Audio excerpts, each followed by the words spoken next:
நண்பர்களே, இது அந்திமல்லி.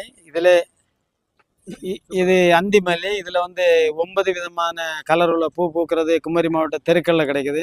ஆக்சுவலாக இது ஒரு பதிவு போட்டிருந்தேன். அன்றைக்கி ஒரு விதையை நான் காட்டினேன். இதுக்கு விதையை காட்டும்போது அநேகர் கமெண்ட் போட்டிருக்காங்க, விதையை கட்டிக்க மேலே போடணுமான்னு போட்டிருக்காங்க. மன்னிச்சுக்கோங்க, நான் அதில் தவறு தான், ஏன் தவறு. அதில் நான் இலைன்னு சொல்லலை. ஆக்சுவலாக ஒரு இலை, வெள்ளை உடம்பு இருக்கிறவங்களுக்கு ஒரு இலை, என்ன மாதிரி சாக்லேட் கலரில் இருக்கிறவங்களுக்கு 2 இலை. முட்டில் எவ்வளோ பெரிய கட்டி இருக்குது, மரம் ஏறி கீழே விழுந்துச்சு வந்துச்சுன்னா 2 இலை 5 நாள் போட்டோடனே கட்டி உடஞ்சிரும். சேலஞ்ச் பண்ணுறோம். இந்த கட்டி உடஞ்ச அப்புறம் வந்து தாத்தா தலைக்கிளின்னு சொல்லுவாங்க தெரியுமா, ஒரு பிளான்ட்டு, கிணற்று பூண்டுன்னு சொல்கிறாங்க.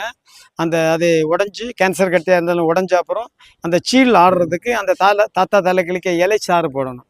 அந்த தாத்தா தலைக்கிளிக்க இலை சாறு டைரெக்டாக போடவே கூடாது. அதுக்கு உள்ளாடி மணல் இருக்கும், இலைக்கு உள்ளாடி. எப்போவுமே துணியில் ஃபில்ட்ரு கட்டி தான் போடணும், இல்லைன்னா புண்ணு பெருசாயிரும். கரெக்டாக ஃபாலோ பண்ணுங்கள். இதுக்கெல்லாம் எனக்கு ஃபோன் பண்ணாதுங்க. வாய்ஸ் மெசேஜில் நீங்கள் கேட்டிங்கன்னா